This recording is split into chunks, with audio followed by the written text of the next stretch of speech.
Welcome to Inside Analog Photo. I'm your host, Scott Shepard. The Inside Analog Photo radio program is all about the traditional photographic process. We talk about all aspects of analog photography, including the hybrid workflow. You can find out more information over at www.insideanalogphoto.com. And of course, Inside Analog Photo is brought to you by Fujifilm, making life more colorful. These guys have the coolest instant photography materials known to mankind. They have, of course, the pack film and 3¼ by 4¼ and 4x5, color and black and white. They have the Instax systems in the wide format, the Instax 210 camera and film, and of course the Instax Mini in the Instax Mini 7 and the Instax Mini 25, both in color film. Beautiful stuff. There's nothing cooler than instant photography. You get a print, because if you don't have a print, you don't have a real photograph. This is great fun stuff. This is great for art. This is great for business. This is cool stuff. You definitely want to check them out over at www.fujifilmusa.com/professional, making life more colorful. Our friends over at Photo Publicist, providing worldwide publicity, strategic promotion, social media marketing, and business development for the photographer, turning photographers into celebrities. You can find out more information over at www.photopublicist.com. Our friends at Richard Photo Lab, for the highest quality work known to mankind anywhere on this planet.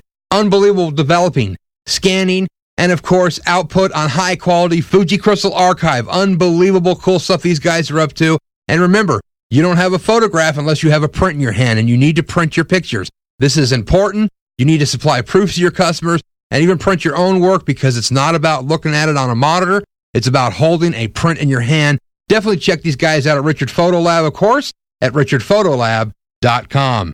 Our friends over at DR5 Chrome Black and White, developing that turns your black and white neg into, that's right, black and white chrome. Unbelievable stuff. www.dr5.com. Our friends over at Upstrap upstrap-pro.com for the camera strap that will not slip off your shoulder, guaranteed bar none, the coolest strap around. Our friends at Iger Studios, for the finest quality drum scans known to mankind, igerstudios.com. Our official media partner, APUG, the Analog Photography User Group, for all things traditional photographic process on the web, www.apug.org. And our official philanthropic partner, George Eastman House International Museum of Photography and Film, over at www.eastmanhouse.org. Today on the Inside Analog Photo radio program, we're going to have with us Polly Chandler. Polly is a fine art photographer, does beautiful work, black and white, color, lots of Polaroid work, beautiful photography by Polly. It's going to be a great interview. Polly, how you doing today? I'm good. Thanks for having me. Hey, thanks for joining us here on Inside Analog Photography. Great to have you on the program today to feature yourself and your beautiful photography. This is great stuff you're doing, Polly. Thank you so much. I'm flattered. So, Polly, tell us, you're a photographer. You're based out of Austin, Texas. You're doing lots of cool photography. Tell me about yourself. Yeah. I am originally from Illinois, where I grew up, where my mom lives, and I got a bachelor's degree in graphic design and fine art. Moved to St. Louis for a little while and kind of tried to work in graphic design and realized that I wasn't very crazy about it. My last semester of undergraduate school, I took photo for design majors. And of course, it was the last semester of my undergraduate career and realized I was in love with photography. So a few years went by and I was living in St. Louis, and I decided to move back home to Carbondale, which is where Southern Illinois University is, and kind of see if I wanted to go into graduate school for printmaking or something else. And what happened was I took a basic black and white course with one of my favorite instructors, Dave Gilmore, and that's when it was clear to me that photography was my passion, and I couldn't get enough of it. I breathed it. I just loved it. I couldn't stop making photos. What's cool about Southern Illinois University and the graduate program there is that you don't necessarily have to have an undergraduate degree in photography to be accepted into their program.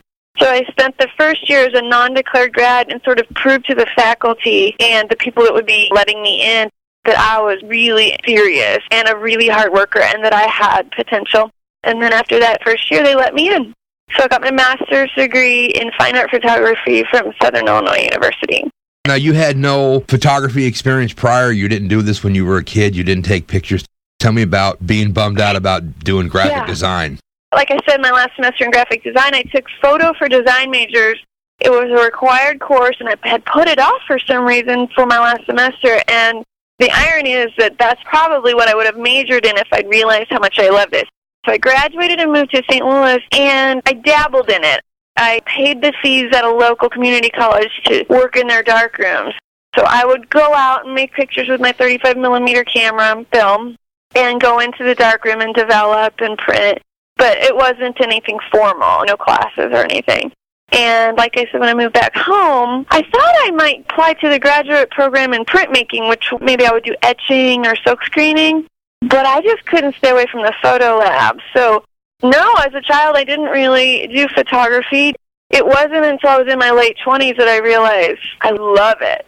So luckily enough, they let me in. And then in the graduate program is where I was introduced to large format. And I have to say, out of all the equipment, all the cameras I've ever used, the large format 4x5 camera is my true love. It's what excites me the most. It gets my juices going. I crave shooting it when I don't do it for a while. So there's just no other feeling for me other than the 4x5.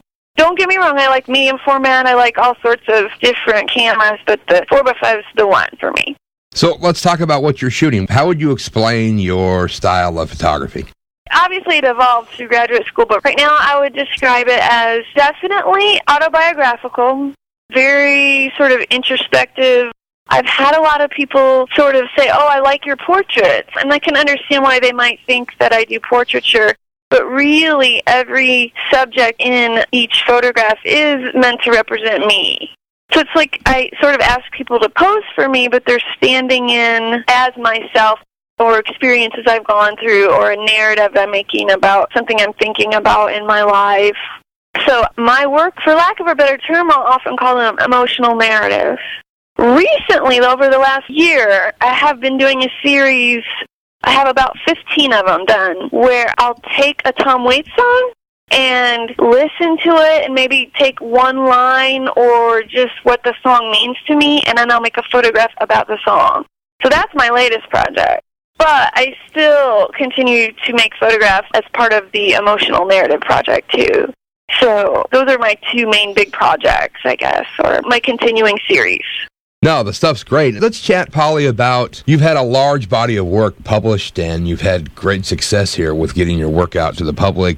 Solo expositions, published work, a lot of stuff. So tell me about your whole process here. The work's stunning, so there's definitely the big reason I think that there's so much publication and people wanted to see these expositions is because the work is just very unique. But tell me your process here. You must spend a lot of time putting your work out and sending things out to get stuff moving here. Definitely. As a fine art, quote-unquote, photographer, you really have to sort of be good at marketing yourself. And for a few years, I was very diligent about entering exhibits and publications. And then the more exposure you get, then some things start to come your way without even you pursuing it yourself. But I would say for as many things as I've been accepted into or published or had exhibits, I've had just as many rejections. So you sort of have to learn to develop a thick skin and just don't give up, keep working. I mean, there's something, I think, inherent in human nature where we want to make this art or this work and share it with other people and get maybe your peers' perspective, or you want your peers to appreciate your work. There's just something inherent. I think it's natural. So I think I was pretty good at marketing my work for a while. I sort of slowed down on that because I started to feel like I needed to get back to just making it because I love it. So I would say for the last 6 months, 8 months, I haven't really been marketing myself or getting my work out there as much. I haven't been entering juridic exhibitions or many publications as much, but I'm sure I will return to it. It was just a nice little break to remind myself how much I just love to make photographs. And that Tom Waits series is a good example because I really only submitted it to a couple of things, and it was in a Silver Shots recently, which was wonderful. But I have a feeling the more I work on that, the more I'll sort of submit that and see where it goes. Polly, tell me about your love of the 4x5. Why do you like this better than the other formats? Now, I'm not anti-digital. I appreciate it as a tool, but there's just something for me personally, as far as like honing my craft, where as you move up in format from 35mm to maybe a medium format up to 4x5, there is a level of difficulty. And 4x5, for me, there's quite a few reasons I love it. It's really challenging mentally. Everything is upside down and backwards when you're composing. I shoot Polaroid Type 55 film, which is no longer in production. And right when I found out that that was about to happen, I went into debt and bought all the film I could. So in my refrigerator, there's some sparkling water and some cheese, and then it's just tons of Polaroid Type 55, which is an instant positive negative film. But for me, 4x5 slows me down. I have a monorail camera. It's huge equipment. It's cumbersome. It's hard to carry around. You set it all up. It's not like you can take your 35 millimeter and just sort of see what angle looks good. I mean, you've got to pick up this heavy piece of equipment and move it around. So it slows my mind down and makes me really pay attention to sort of every ingredient that's going to go into my image. And then the film is so expensive that that's another sort of incentive for me to just slow down, not shoot from the hip, but really think about what I'm doing. I also love it because it's a simple camera. Your f-stops, your shutter speed, and it's basically then some bellows. And then you have your ground glass. So it's not a complex camera in that way. And I like that I have to still think about my exposure time, my f-stop. My camera is not thinking for me at all. Also, like, a part of slowing down is that you really need to pay attention to every single edge of your frame. And then because it's upside down and backwards, it's just another element of, I think, challenging you mentally.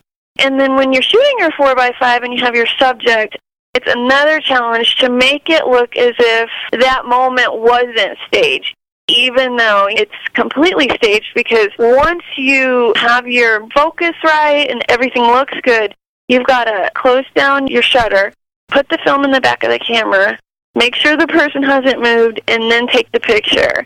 So it's just really challenging, and that's part of what I love.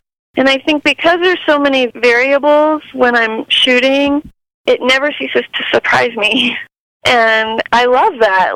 Sometimes I imagine what it's going to look like in my head, and then when I pull my film apart, I'm like, cool, did something completely unexpected. Have you used other 4x5s other than the monorail? And does a monorail give you some kind of specific adjustability that you like over, let's say, a field camera or something else? Yeah, you have a little more movement. Obviously, I tilt and I shift. I use the movements of the 4x5, and because when you're using a monorail camera, you have more options. A little field camera is obviously easier to carry around, but you just don't get as much movement with the bellows.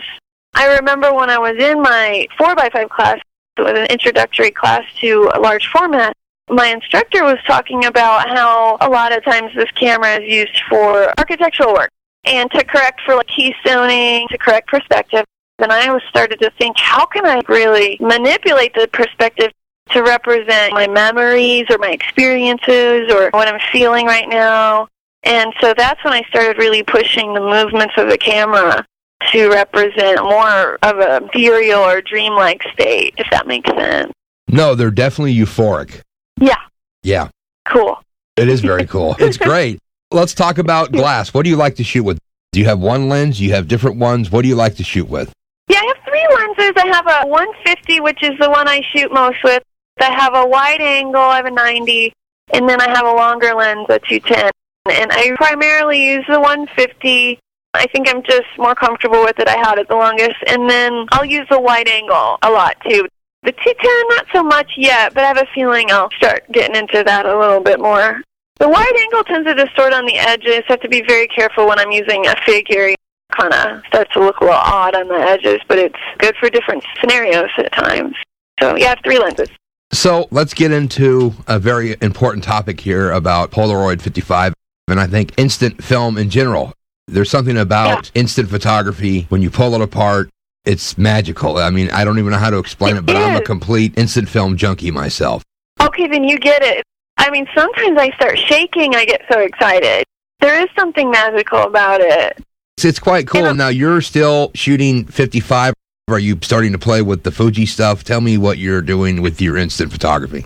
Like I said, I really stocked up on 55. I mean, it's my medium of choice. It's like asking a painter which paint they prefer. And when they discontinued all production of Polaroid film, I mean, I was heartbroken. It was like taking an artist's medium away from them. supply and demand. I understand it. But don't know that Polaroid, the corporation, realized the effect it would have in the art community. For me, 55 is extremely finicky, but I've been using it for so long. It's like I totally know what it's going to do in the heat. I know what it's going to do in the cold. But it still surprises me sometimes. Mostly I love the fine grain and the tonality.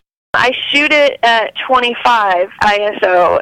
I rate it at 25 even though it's 50. Right. I mean, I haven't yet found a film that you can blow it up and it's just gorgeous. Fine grain, beautiful tones. And sometimes I can underexpose it and I get these gorgeous tonality in it. I shoot full frame on purpose. When I print or post my pictures, I include that funky border where the negative and the positive and the chemical packet are all held together because a couple of reasons. I think it's really neat how every time you pull it, it's a little bit different. So it's like that weird little border is unique to each photograph you make. I guess I'm speaking to other photographers or people who know that I am composing and constructing in the field in that moment. I don't crop. I don't do anything to manipulate it at all later. I dodge and burn a little as I would do in the darkroom. But other than that, I mean, all the work I put into it is straight in the field, in the camera, with me and my subject. So all of that for me is important because it's just, like I said earlier, it's honing my craft. And for me, that's important. So were you able to grab enough 55 that's keeping you still moving forward? How do you figure what you're going to shoot, or did you get a lot of it? Oh, I got a lot of it. Yeah? I mean, like I said, I have a full-size refrigerator, and I try to figure out where I'm going to put the creamer sometimes. So I'm doing okay now. I mean, I have that question a lot. People are saying, what are you going to do when it's gone? I'll be really sad, but I'll adapt. I'll look into the Fuji, or maybe I'll just start shooting Ilford sheet film. I will adapt. That Impossible project, have you heard of that? I have, yes. Oh, yes. That's giving me a little bit of hope, although I'm trying not to get my hopes up too much. But, I mean, there's a lot of people that love Polaroid. Oh, yeah? Yeah, and specifically 55, so I'm sort of keeping my fingers crossed that someone will bring a form of it back. But right now I'm doing all right. I got plenty. Now, the 55, do you like it so much because of the tonality, the way it looks, or because it has a negative as well? Initially, that's why, because it has a negative. Probably all of the above, and I've been using it for, like 7 years now, so it's like an old friend. Does that sound weird? No, not at all. Yeah, I know what it's going to do. I don't even have to meter anymore. Really? I mean, yeah, no, I know what it's going to do in sunlight. I know what it's going to do in shade. It's so familiar to me that it's no longer like I have to figure out technically what I'm doing with the film. It's just all sort of organic when I'm working, which to me makes the whole process a little more fun and less stressful. Well, definitely. I mean, if you don't have to meter and worry about it, I mean, you're so used to the emulsion that you don't have to carry a meter and you can just roll with it. Then you can just spend time concentrating on your composition and your photograph. Exactly. And the person that I'm making the photograph of and all of it, yeah, So when you're doing these photographs and these are conceptual ideas that you've come up with prior than going to the shoot, or does this stuff sort of hit you when you're there? Usually I'll try to have the idea prepared before I get there, but one thing that I've learned over the years, sort of used to get upset if my photograph wasn't turning out the way I had envisioned or my sketches. And one really cool thing is that I sort of let go of that. And sometimes I'll get to a location with my sitter and my props and my clothes and everything, and then it'll change a little. And I've learned to just sort of not stress out about it and realize, okay, it's just going to be something different. And I've gotten some really great shots because I didn't freak out. I just went ahead and went with what we had. So it took me a while to get there, but I think it's usually close to what I'm sketching, but sometimes I'll just have to wing it. Do you ever have the thoughts of doing some of this stuff in color, or is it just because of the emulsion and what you're shooting, it's not color? Or do you find things that, okay, I want to compose this in color? Actually, for a while, what I would do is shoot the scene with my 55, and then I would carry around film holders with color 4x5 in it and do both. But I found that for me, I love black and white. Now, I do shoot some color, and believe it or not, I mostly use my digital camera for that.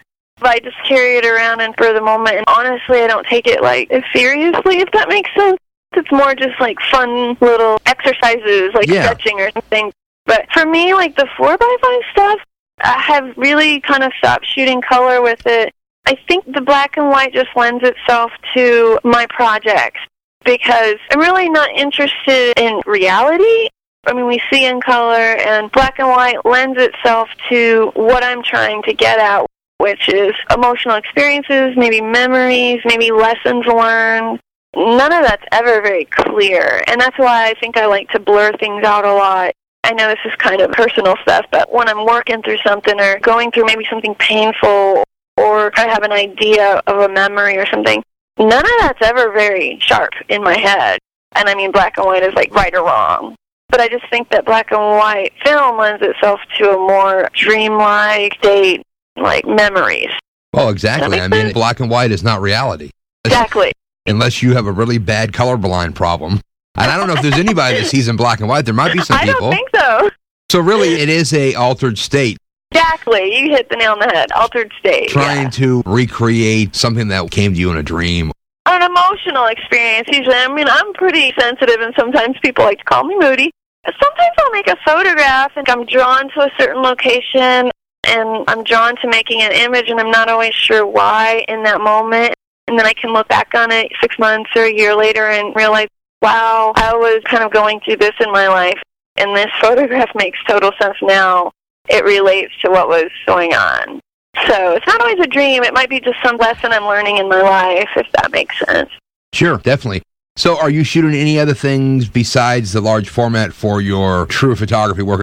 Of course, you have your digital stuff that's basically what it is. Actually, yeah. When I go out and shoot 4x5, it's a big production because I pull the film in the field. So I have to cart around my chemistry and cart around all my equipment. So sometimes when I just feel like making like a really sort of picturesque, simple, maybe like sort of graphic image, I will shoot with my Mamiya RB67, and I still actually have some Polaroid 665. And I'll put that in a Polaroid back, and I get a 7x7 square on that 665 negative, and I actually shoot that a lot. And I have a series of called squares. And those are mostly like stuff that I see that I think will be a really nice photograph. I don't know that it's a cohesive series. You know what I mean? It's just like I'll go out and I'll make a picture.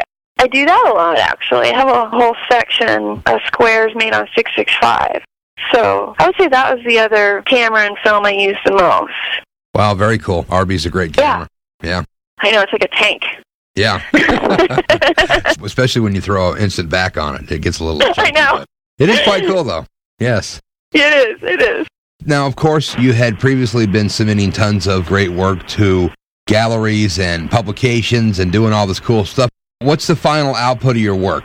I mean, you scan stuff, it goes online, but what's your thing looking forward here on what do you do with your work? Do you make prints from it? Do you sell the stuff? I mean, what do you do with it? Yeah, that's a good question. I've made about 15 images in the Tom Waits series, and then that sort of led me to start thinking about, okay, well, what are you doing with this series? And I guess what I'm going to try to do is sort of self-publish a book. I mean, I think I might go to Blurb or something like that and just see if I can put together a really nice book just with the Tom Waits series in it. And then I think I might start to try to submit that to galleries and try to get some feedback back. Like I said, I sort of jumped off the grid as far as being so concerned about being published or getting in galleries for like the past 8 months, but I've made a lot of work. So I think I just sort of needed to do that to get back to shooting just for the love of it. And like you said, I do scan them in and I'll post them on Facebook or on my website. But it's just been over the last, I'd say, few weeks that I decided to maybe try to show my new work to galleries or publications. Because it is a lot different than my first emotional narrative series. I really pulled back from the figure. I'm almost letting the location and the environment be the subject, and then the person standing in for me be maybe secondary to the mood and the environment. But it depends on the song. And actually, I have a couple of images. I did Blue Valentine, and The Ocean Doesn't Want Me Today, and a couple other ones where I don't even have a person in it. So I'm sort of trying to push myself and challenge myself to stop making the same picture, or to push away from that first series I was working on. Exactly. And do you figure that you'd like to go after these series as in you're going to pick one band and then cover a bunch of songs with a photograph? No, right now it's just Tom Waits because art inspires art. And I mean, man, I listen to his music and it touches me in the way that I feel like art is meant to. It makes me feel I connect to it, and that's why I pick his music. I mean, I remember just going on a walk one day, and I was just like sort of, I guess I could call it obsessed with his music. I would listen to his music, and I would get goosebumps, and I was just like, oh my gosh, she's saying things in a way I would have never thought to say it, but I have totally felt that way.